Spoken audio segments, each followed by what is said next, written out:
दोस्तों welcome to my YouTube channel Exam Done. मैं शोभित आप सभी का स्वागत करता हूं अपने यूट्यूब चैनल एग्जाम डन पर। मैंने आज आपके लिए टॉपिक लिया है ताइवान की पोर्क्यूपाइन की स्ट्रेटेजी के बारे में। क्या है ताइवान की पोर्क्यूपाइन की स्ट्रेटेजी?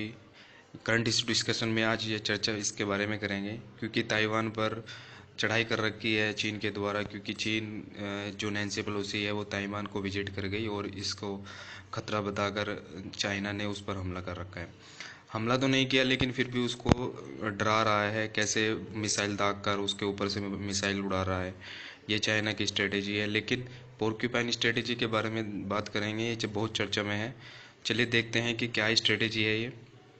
सबसे पहले मैं पोर्क्यूपाइन के बारे में बताऊं। इसको शाही जानवर के नाम से जाना जाता है, हिंदी में इसको शाही जानवर कहते हैं। पोर्क्यूपाइन ये जानवर है कि इसको अगर जब कोई खाने के लिए आता है, जैसे शेर, चीता वगैरह, जब इसको खाता है तो ये अपने पंख को, ये जो इसके कांटे हैं, इनको फैला लेता है। और फैलाने के बाद ये जब उनको चुभते हैं तो उसको खाने की पूरी मशक्कत करनी पड़ती है शेर के द्वारा, लेकिन फिर भी उसको वो खा ही लेता है। अब जो पोर्क्यूपाइन है चर्चा में इस वजह से इसका स्टेटस भी देख लेते हैं, कंजर्वेशन स्टेटस। यह लीस्ट कंसर्न है और एनिमलिया में यह किंगडम में पाया जाता है। फाइलम कोर्डेड्रा है इसमें, क्लास इसके मैमल्स है, ऑर्डर है इसका ये, और फैमिली इसके हाइड्रेसिटा है। जो कि जो आपका कंजर्वेशन स्टेटस है, जो IUCN की रेड लिस्ट में आता है, इसके लिए भी आपको जानकारी होनी चाहिए। क्योंकि ये पोर्क्यूपाइन जो स्ट्रेटेजी ताइवान के द्वारा अपनाई जाती है, ये आपको इसके बारे में जानकारी होनी चाहिए। UPSC पर्सपेक्टिव से बहुत ज़्यादा महत्वपूर्ण है। अब इसकी लोकेशन के बारे में, कहाँ इनके हैबिटेट हैं, इनके बारे में जानते हैं। लगभग साउथ एशिया में ये हर देश में पाया जाता है। अमेरिका, उसमें नॉर्थ अमेरिका में पाया जाता है, और साउथ अमेरिका में पाया जाता है, और अफ्रीका के कुछ हिस्सों में पाया जाता है।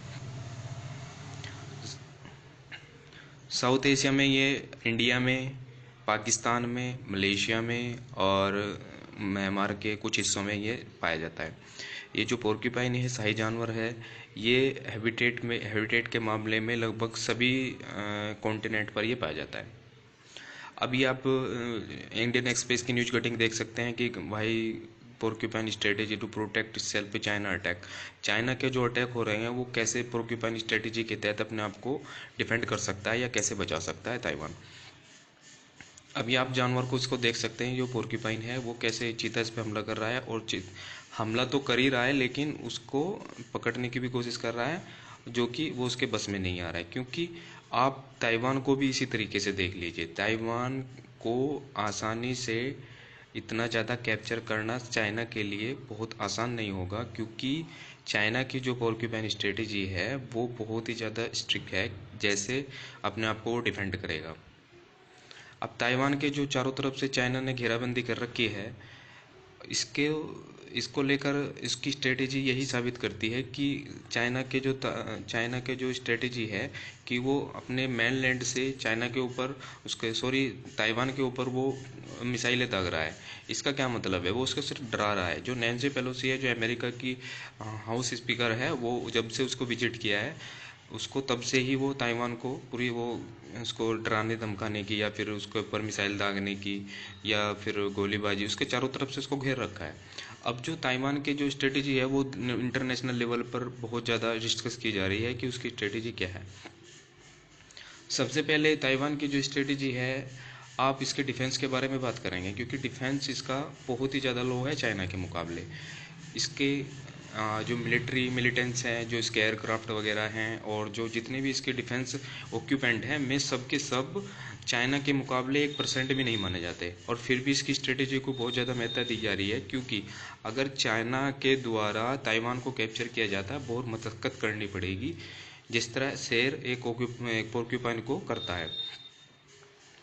इसका क्या मतलब हो सकता है? इसका मतलब ये है कि चाइना के द्वारा जो उसके अराउंड उस ताइवान को घेर रखा है, और ताइवान ने अपने जो एक्सक्लूसिव इकोनॉमिक जोन है, जो उसका इंटरनल इकोनॉमिक जोन है, वो आप उसके चारों इर्द गिर्द अपने उसमें समुद्र के इर्द गिर्द ताइवान ने एक स्ट्रेटेजी अपना रखी है। उसने वो बिछा रखी है माइंस, जितनी भी जो माइंस बिछा रखी हैं उसने ताइवान के द्वारा वो सब की सब जब उसको टच करेगी, जो चीन की मिलिट्री होगी या चीन की पनडुब्बी होगी, मरीन होगी, वो उसको टच करेगी, वो तभी से वहीं से ब्लास्ट कर जाएगी।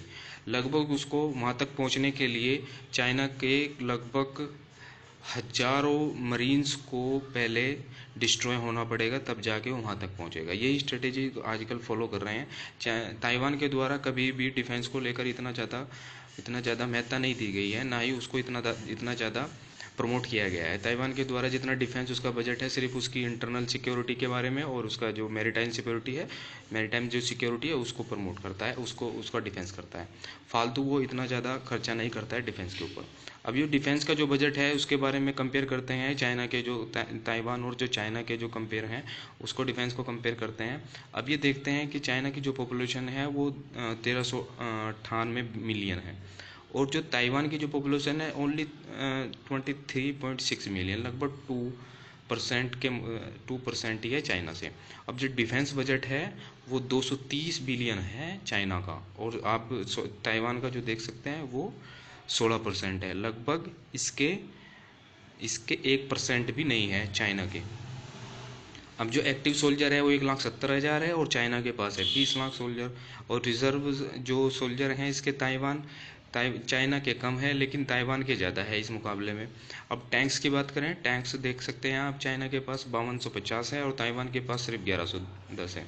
तो अब ये इसका जो आप डिफेंस बजट देख सकते हैं इसका ताइवान के द्वारा बहुत ही कम लो बजट पर वो उससे लड़ने के लिए, फिर भी लेकिन चाइना को पूरी मशक्क़त करनी पड़ेगी इसको ताइवान को कैप्चर करने के लिए। यही स्ट्रेटेजी आजकल फॉलो करते हैं। अब चाइना के द्वारा क्यों उसको कैप्चर करने की बात की जा रही है, क्योंकि ताइवान को रिपब्लिक चाइना कहा जाता है और People's Republic of China China कहता है। इनका पहले से युद्ध को हो रहा है।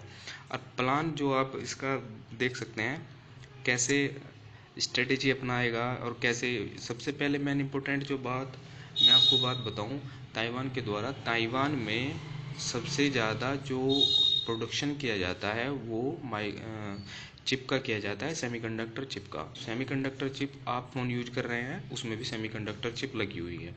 लगभग 60% सेमीकंडक्टर चिप का होल्ड रखे हुए है ताइवान अपने पास।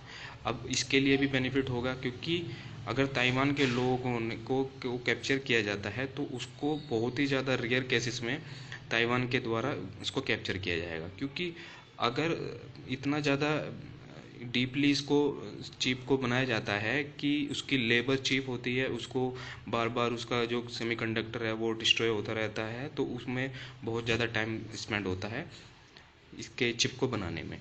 अब जो स्किल्स लेबर जो ताइवान के पास है वो चाइना के पास इतनी नहीं है। आप देख सकते हैं 60% लगभग होल्ड करे हुए है, ये आप देख सकते हैं। एक्सपोर्ट जितना भी ताइवान का है लगभग 60% है। अब जो जापान और मलेशिया के ये 12% है इसमें चिप के मामले में, जो सेमीकंडक्टर चिप होती है। अब ये TSMC कंपनी है जो जो ताइवान में बहुत ज़्यादा प्रोमिनेंट है उसको सेमीकंडक्टर चिप के मामले में, जो सेमीकंडक्टर चिप बनाती हैं। सभी चीज़ों में यूज किया जाता है सेमीकंडक्टर को। जैसे आपका इलेक्ट्रॉनिक्स कोई गाड़ी हो गई और मोबाइल फ़ोन वगैरह, ये सब इन सब चीज़ों में इलेक्ट्रॉनिक सेमीकंडक्टर चिप का यूज किया जाता है। ये देख सकते हैं आप, ये होती है सेमीकंडक्टर चिप, जो भी प्रोसेसर होता है ये सब उसमें यूज किया जाता है। आशा करता हूँ आपको ये वीडियो पसंद आया होगा। चैनल को लाइक, सब्सक्राइब और शेयर करना मत भूला करें, क्योंकि आने वाले कंटेंट की आपको नोटिफिकेशन मिलती रहेगी। Thank you all of you, मिलते हैं अगली वीडियो में।